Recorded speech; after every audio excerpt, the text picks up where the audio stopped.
Hello students.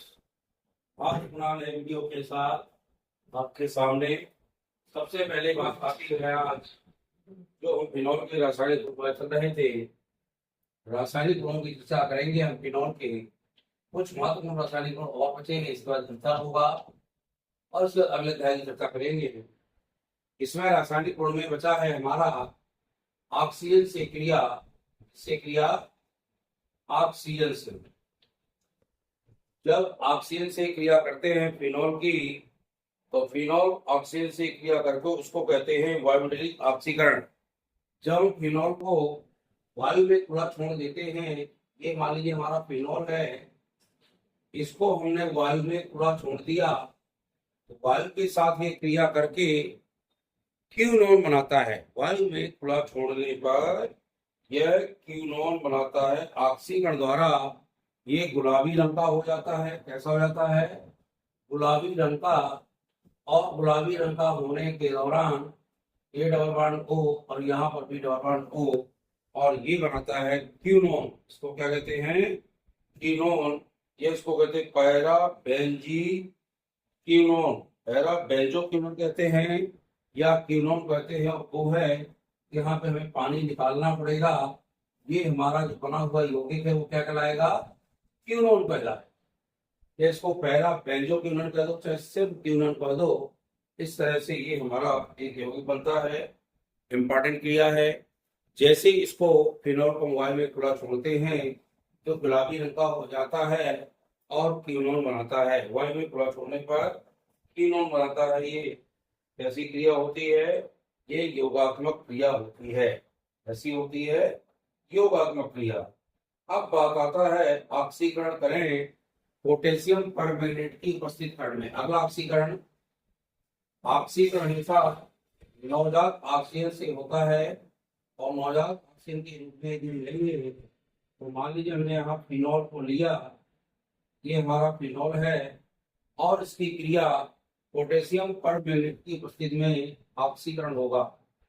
इसकी उपस्थिति में पोटेशियम परमैंगनेट का सूत्र होता है KMnO4। इसकी उपस्थिति में जैसे इसका ऑक्सीकरण होता है तो ऑक्सीकरण होके ये बनाता है मेसो टार्ट्रिक अम्ल। क्या बनाता है? मेसो टार्ट्रिक अम्ल। यहाँ बनाता है CHOH इंटू COH, और यहाँ पर भी CHOH इंटू COH। इसको कहते हैं, इसका नाम लिखो, मेसो टार्ट्रिक अम्ल तैयार करता है। इसका सूत्र आप लोग याद कर लीजिए, CHOH इंटू क्या है यहाँ पर, और इससे C है और O है, कार्बन डाइऑक्साइड मुक्त हो जाएगी। कार्बन डाइऑक्साइड इससे मुक्त होगी, यानी ये हमारा ऑक्सीकरणों के दौरान, इसमें चूंकि फिनॉल में सब में CH होता है, उसकी CO2 बाहर होगी और यहाँ पर मेसो टार्ट्रिक अम्ल का निर्माण होगा। ये भी इंपॉर्टेंट क्रिया है। लेकिन ऑक्सीकरण कब कराना है? जब नवजात ऑक्सीजन से क्रिया तो होगी, लेकिन साथ में ये पता होना चाहिए कि पोटेशियम परमैंगनेट की उपस्थिति में क्रिया होगी। जब पोटेशियम परमैंगनेट की उपस्थिति में क्रिया होती है तो मेसो टार्ट्रिक अम्ल बनते हैं। क्या बनता है? मेसो टार्ट्रिक अम्ल। ये क्रिया आप देख लें, इनको नोट कर लें, सूत्र भी इनके नोट कर रहे हैं। अब हम चलते हैं गटरमान एल्डिहाइड संश्लेषण। क्या चलते हैं? गटरमान जो क्रियाएं हैं, ये हमने बताया था, जो नामजद क्रियाएं होती हैं ये परीक्षा में अक्सर पूछी जाती हैं। नामजद क्रियाएं ही परीक्षा में आती हैं। इनको थोड़ा अच्छे से लिख लें और नोट करके इनको कई बार आप देखें। गटरमान एल्डिहाइड संश्लेषण। गटरमान एल्डिहाइड संश्लेषण की जो क्रिया है ये यहाँ पर होगी, और क्या कराएगा? इसमें हम लेना है फिनॉल।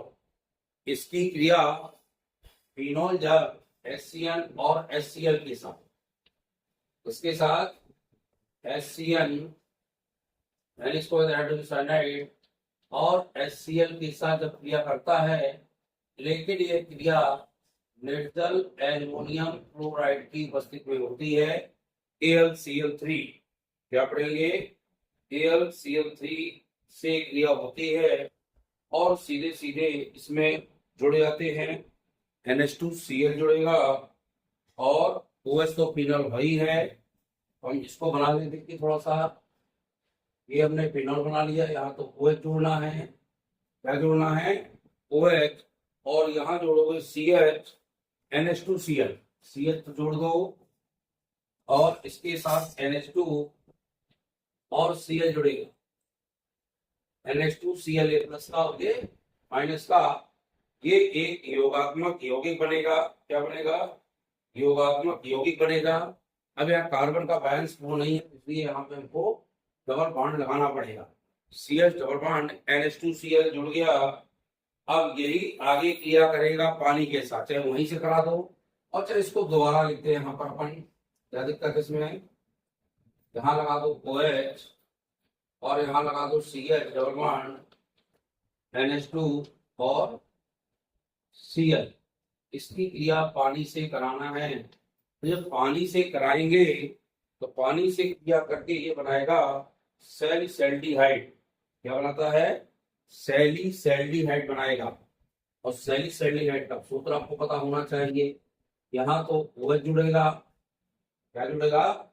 OH और नीचे जुड़ाएगा CHO। जहां मैंने H2Cl लिखे थे, यहाँ CHO जुड़ेगा प्लस H हो गए तो यहाँ अमोनियम क्लोराइड बाहर निकल जाएगा और ये बनाएगा सैलिसैल्डिहाइड। इसको लिख लें। इसका नाम क्या है? दो पद में क्रिया होती है, सैलिसैल्डिहाइड। वेरी इंपॉर्टेंट, नाम एल्डिहाइड आता है। आप लिख लेंगे इसमें, जब फिनॉल HCN और HCl के साथ निर्जल एल्युमिनियम क्लोराइड की उपस्थिति में क्रिया करता है तो पहले एक योगात्मक यौगिक बनाता है और वही योगात्मक यौगिक आगे क्रिया करके आर्थो हाइड्रॉक्सी बेंजल्डिहाइड कह दो।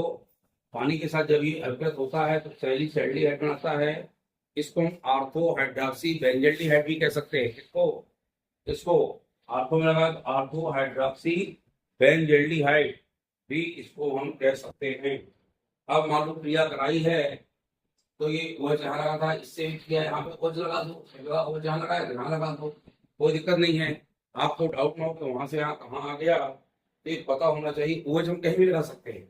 मान लो यहाँ फिनॉल में OH यहाँ लगा किया था, OH और CH डबल बॉन्ड H2Cl जुड़ गया और क्रिया हो गई। ये आपका एल्डिहाइड से क्रिया है। ये ध्यान रखिएगा कि सैलिसैल्डिहाइड बनाता है और सैलिसैल्डिहाइड कब बनता है? गटरमान एल्डिहाइड में। तो हम लिखेंगे कि जब फिनॉल को द्रवीय HCN और HCl गैस के साथ निर्जल हाइड्रोजन क्लोराइड की, निर्जल एल्युमिनियम क्लोराइड की उपस्थिति में अभिकृत करते हैं तो पहले योगात्मक यौगिक बनता है और उसी योगात्मक यौगिक को आगे पानी से क्रिया कराने पर यह सैलिसैल्डिहाइड बनाता है। यह आर्थो हाइड्रॉक्सी बेंजल्डिहाइड का निर्माण करता है। ये आप ध्यान रखिएगा। अब हम बता रहे हैं, ये भी इंपॉर्टेंट है, थैलिक एनहाइड्रेट के साथ थैलिक एनहाइड्रेट। अब पहले आपको थैलिक एनहाइड्रेट का सूत्र लिखना है, वो पता होना चाहिए। इससे क्रिया होना है, थैलिक एनहाइड्रेट की क्रिया होना है।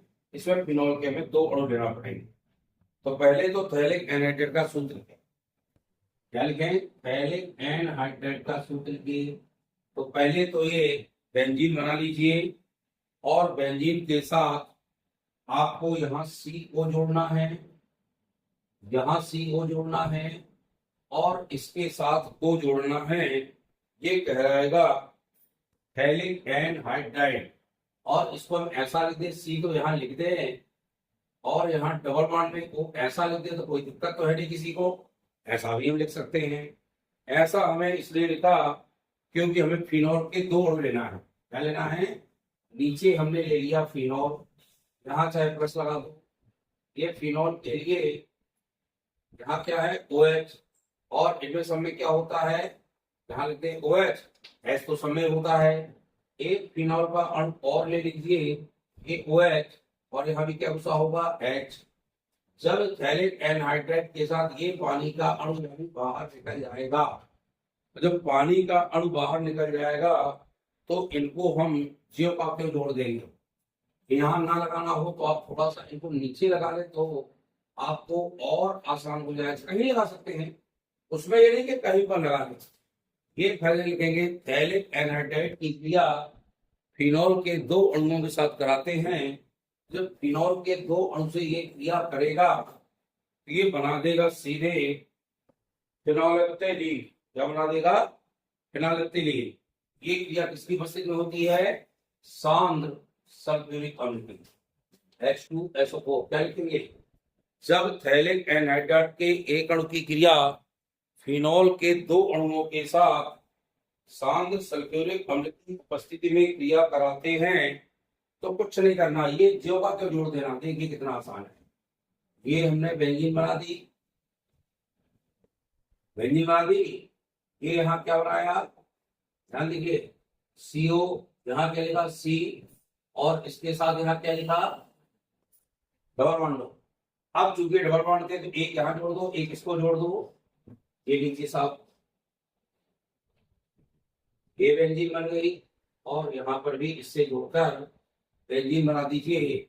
ये हमारी क्रिया हो गई और इसने बना दिया फिनोलेप्थेलीन। इसके OH को तो जोड़ेंगे ही, यहाँ भी OH और यहाँ भी OH, ये छोड़ना नहीं है। और ये बनेगा फिनोलेप्थेलीन, जो कि सूचक होता है, और सूचक के रूप में फिनोलेप्थेलीन का प्रयोग किया जाता है। हम जब कोई भी टाइट्रेशन वगैरह करते हैं, यहाँ पर फिनोलेप्थेलीन सूचक लेते हैं और फिनोलेप्थेलीन सूचक लेकर के ये क्रिया बनाते हैं। थोड़ा सा ध्यान रखिएगा, ये बहुत इंपॉर्टेंट क्रिया है, परीक्षा में अक्सर पूछी जाती है। और इस तरह से इन क्रियाओं को देखिए, इन क्रियाओं को लिखिए और इसका नाम जरूर लिखिए। मैं लिख दूं, इसको कहते हैं फिनोलेप्थेलीन। ये फिनोलेप्थेलीन है, फिनोलेप्थेलीन सूचक बनता है। और इसका नाम मैंने क्या कहा था आपको? इसका भी तो लिख देता हूं मैं, थैलिक एनहाइड्राइड। ये थैलिक एनहाइड्राइड, और थैलिक एनहाइड्राइड फिनॉल के दो अणुओं से क्रिया करेगा। किसकी उपस्थिति में? सांद्र सल्फ्यूरिक अम्ल की उपस्थिति में क्रिया करेगा, और क्रिया करके क्या बनाएगा? ये बनाएगा फिनोलेप्थेलीन। और फिनोलेप्थेलीन जब बन जाएगा तो इसके रूप में हमें यहाँ आगे इस तरह संरचना बनाना है। बिल्कुल आसान है, कुछ नहीं करना। इस संरचना को देखिए, सिर्फ C डबल बॉन्ड होता है, इसको हटा दे, पानी बाहर निकल गया। देखो, इस C से इथेनॉल जोड़ दो, इस C से ये फिनॉल जोड़ दो, तो बहुत आसान क्रिया है। आप एक दो बार लिखेंगे तो निश्चित रूप से आपसे क्रिया बन जाएगी। अब हम थोड़ा सा फिनॉल के आपको उपयोग बता दें। इसका उपयोग कृमिनाशक के रूप में किया जाता है, यानी कीटाणुनाशक होता है फिनॉल, या फिर भी जो कीड़े पड़ जाते हैं, कीड़ों आदि को नष्ट करने के लिए फिनॉल का उपयोग करते हैं। बेकेलेट बनाने में भी इसका उपयोग होता है। इससे बेकेलेट जो बहुलक होता है, बहुलक क्या होता है? बहुत सारी एकलक अणु आपस में मिलकर संयोजित होकर बहुलक का निर्माण करते हैं, यानी बहुत सारी यौगिक का निर्माण करते हैं, वो आपके बहुलक कहलाएंगे। फिनोलेप्थेलीन बनाने में इसका भी उपयोग होता है, ये तो आपने देख लिया। एजो रंजक कुछ होते हैं, रंजक के रूप में भी हम इसका उपयोग करते हैं। और आगे नायलॉन, कृत्रिम रेशम के कच्चे जो पदार्थ होते हैं, इनके रूप में भी इसका उपयोग किया जाता है। पिक्रिक अम्ल पहले मैंने पढ़ाया था, भी आपको पिक्रिक अम्ल बनवाया था। पिक्रिक अम्ल के निर्माण में भी फिनॉल का उपयोग होता है। मैंने पिक्रिक अम्ल बनाया था, आपको याद होगा। और इस तरह से सैलिसिलिक अम्ल, सैलिसल्डिहाइड, बहुत सारे यौगिक बनाने के काम ये आता है। इस तरह से ये आप फिनॉल को, जो रासायनिक गुण थे उनको अच्छे से देखें।